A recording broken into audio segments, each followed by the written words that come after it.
This is my personal opinion and is only for educational purposes. Please consult your financial advisor before making any decision. Stock market investments are subject to market risk. Please read the offer documents carefully before investing. Hello everyone, कैसे हो आप सब। Hope आप सभी अच्छे होंगे।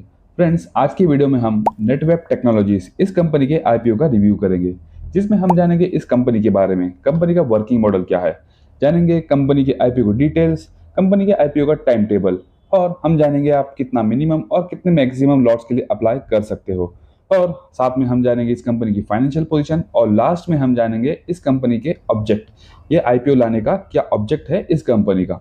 और उसके बाद मैं आपको बताऊंगा बेस्ड ऑन 4 फैक्टर्स कि क्यों आपने इस कंपनी में इन्वेस्ट करना चाहिए और क्यों नहीं करना चाहिए।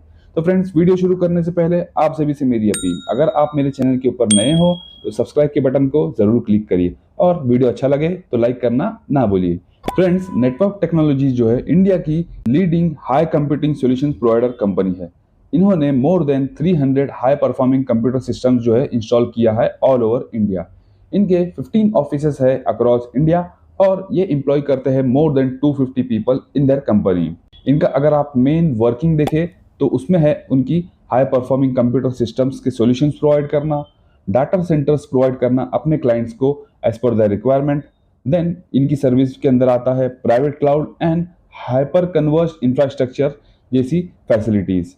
साथ में ये जो है हाई परफॉर्मेंस स्टोरेज सॉल्यूशंस भी प्रोवाइड करते हैं। जो भी कंपनीज को अपना जो डाटा होता है, बड़े बड़े कंपनीज को अगर उसे स्टोर करने के लिए जो सर्विसेज लगती है, उसकी भी सॉल्यूशंस ये कंपनी प्रोवाइड करती है। और साथ में ये जो है AI system and enterprise workstations की भी सर्विसेज प्रोवाइड करती है अपने क्लाइंट्स को। इसकी अगर आप आईपीओ डिटेल्स के ऊपर नजर डालोगे तो इसका जो इशू प्राइस होगा वो होगा 500 रुपीज पर शेयर का, लॉट साइज होगा 30 शेयर्स का, और जो टोटल इशू साइज है इस कंपनी का वो है 12 करोड़ 62 लाख शेयर्स का, और उनका जो एग्रीगेट करता है वो है 631 करोड़ रुपीस।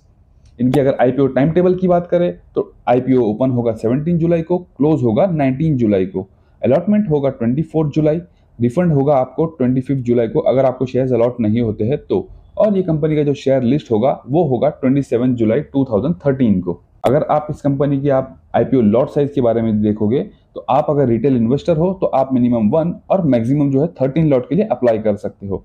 अगर आप एस कैटेगरी के हाई नेटवर्थ इंडिविजुअल हो तो आप मिनिमम 14 और मैक्सिमम 66 लॉट्स के लिए अप्लाई कर सकते हो, और बी कैटेगरी के हाई नेटवर्थ इंडिविजुअल्स जो है मिनिमम 67 लॉट्स के लिए अप्लाई कर सकते हैं। तो फ्रेंड्स, ये तो थी इस आईपीओ की डिटेल। अब हम देखते हैं इस कंपनी की फाइनेंशियल पोजीशन क्या है। अगर आप इस कंपनी की टोटल एसेट्स देखोगे तो ईयर 2020 में वो थे 50 करोड़ रुपीस के, जो आज बढ़कर हो चुके हैं 266 करोड़ रुपीस तक। इनका आप रेवेन्यू भी देखोगे तो रेवेन्यू था 157 करोड़ रुपीस 2020 में, जो आज बढ़कर हो चुका है 445 crore. Profit after tax 3.91 crore था, आज बढ़कर हो चुका है 46 करोड़ रुपीस तक। और अगर आप इनकी बोरोइंग्स के ऊपर नजर डालोगे तो इनकी बोरोइंग भी जो है 15 करोड़ रुपीस थी 31 मार्च 2020 को, जो 31 मार्च 2023 को बढ़कर हो चुकी है 35.6 करोड़। मतलब इनकी जो बोरोइंग है वो बड़ी है, बट अगर आप नजर डालोगे उनके प्रॉफिट आफ्टर टैक्स पर तो वो भी जो है ईयर बाय ईयर जो है इंक्रीज हुआ है। इनकी बोरोइंग का जो इंटरेस्ट का जो लोड होता है प्रॉफिट के ऊपर वो नहीं पड़ा है। तो फ्रेंड्स, ये तो था इस कंपनी के आईपीओ का ब्रीफ सा डिटेल और इस कंपनी की फाइनेंशियल पोजीशन की डिटेल। अब हम देखते हैं कि ये आईपीओ लाने का इनका ऑब्जेक्ट क्या है। इनका जो सबसे पहला ऑब्जेक्ट है वो है funding capital expenditure requirement for civil construction of building, funding for long term working capital requirement, repayment और prepayment of their outstanding borrowings और जनरल कॉर्पोरेट पर्पस। मतलब इनका जो मेन पर्पस है, उनको एक कोई बिल्डिंग कंस्ट्रक्ट करनी है, उसके लिए आईपीओ लेकर आ रहे हैं। और सेकंड में जो है इनका कुछ जो आउटस्टैंडिंग लोन है वो भी जो है इसी से वो रीपे करेंगे। चलिए फ्रेंड्स, अब हम जानते हैं बेस्ड ऑन 4 फैक्टर्स कि क्यों ये कंपनी में आपने इन्वेस्ट करना चाहिए और क्यों नहीं। मेरे जो 4 फैक्टर्स होंगे वो हो गए earning per share, net asset value पर शेयर, पी रेशियो और रिटर्न ऑन नेटवर्थ। फ्रेंड्स, अगर आप इस कंपनी का अर्निंग पर शेयर देखोगे तो वो है 4.41, और अगर आप इसके पीयर से इसे कंपेयर करोगे जिसमें आता है सायरमा एसएसजी टेक्नोलॉजीज, केन्स टेक्नोलॉजीज और डिक्सन टेक्नोलॉजीज, तो इनका जो अर्निंग पर शेयर है वो इस कंपनी की अर्निंग पर शेयर से काफ़ी ज़्यादा है। मतलब ये कंपनी इतना अच्छा परफॉर्म नहीं कर रही है as compare to their peers. तो बेस्ड ऑन ईपीएस मैं इस कंपनी के अंदर इन्वेस्ट करने की राय आपको नहीं दूंगा। सेकंड है नेट एसेट वैल्यू पर शेयर। नेट एसेट वैल्यू पर शेयर जिस भी कंपनी का ज़्यादा होता है वो कंपनी बेहतर मानी जाती है परफॉर्मेंस के मामले में। अगर आप इस कंपनी का NAV देखोगे तो वो है सिर्फ 8.71, बट अगर आप इसे कंपेयर करोगे इसके पीयर से तो उनका जो NAV है वो है 41.74, 43.88 और 166.46। तो अगर आप इसके पीयर से कंपेयर करोगे इस कंपनी के NAV को तो इस मैटर में भी जो है, इस फैक्टर पे भी जो है ये कंपनी का NAV कम है। तो इसमें भी मैं जो है डाउन साइड दूंगा इस IPO को। बात करते हैं पी रेशियो का। अगर आप पी रेशियो देखोगे इस कंपनी का तो इस कंपनी का जो पी रेशियो एट प्रेजेंट निकल कर आ रहा है वो है 113.38। और अगर आप इसके पीयर से कंपेयर करोगे तो इस कंपनी के जो पीयर्स का जो पी रेशियो है वो है 50.44, 105.48 और 91.02।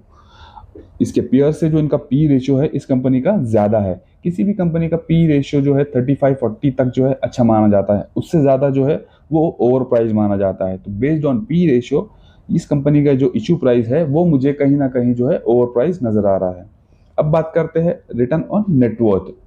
अगर आप इस कंपनी का रिटर्न ऑन नेटवर्थ देखोगे तो वो है 67.85, और अगर कंपेयर करोगे इसके पीयर से तो इसके पीयर्स का जो रिटर्न ऑन नेटवर्थ है वो काफ़ी कम है। तो अगर आप रिटर्न ऑन नेटवर्थ देखोगे और इन्वेस्ट करना चाहोगे तो इसके अंदर आप इन्वेस्ट कर सकते हो, क्योंकि जो रिटर्न दे रहा है वो अपने नेटवर्थ पे वो काफ़ी अच्छा दे रहा है। अगर आप इसे कंपेयर करोगे इसके 4 फैक्टर्स में से तो 3 फैक्टर्स में मेरा जो है ओपिनियन डाउन है और 1 में जो है अप है। बट आप क्या चाहते हो वो आपके ऊपर डिपेंड करता है। अगर आपको लगता है कि फिर भी जो है इस IPO के अंदर इन्वेस्ट करना चाहिए तो आप आपके फाइनेंशियल एडवाइजर से पहले कंसल्ट कर लीजिए, जो आपको बेटर ओपिनियन देगा कि क्या इसमें इन्वेस्ट करना चाहिए या नहीं। होप आप सभी को ये वीडियो अच्छा लगा हो फ्रेंड्स, और अगर अच्छा लगा हो तो सब्सक्राइब और लाइक करना ना भूलिए। चलिए हम मिलते हैं अगले वीडियो में, तब तक के लिए गुड बाय।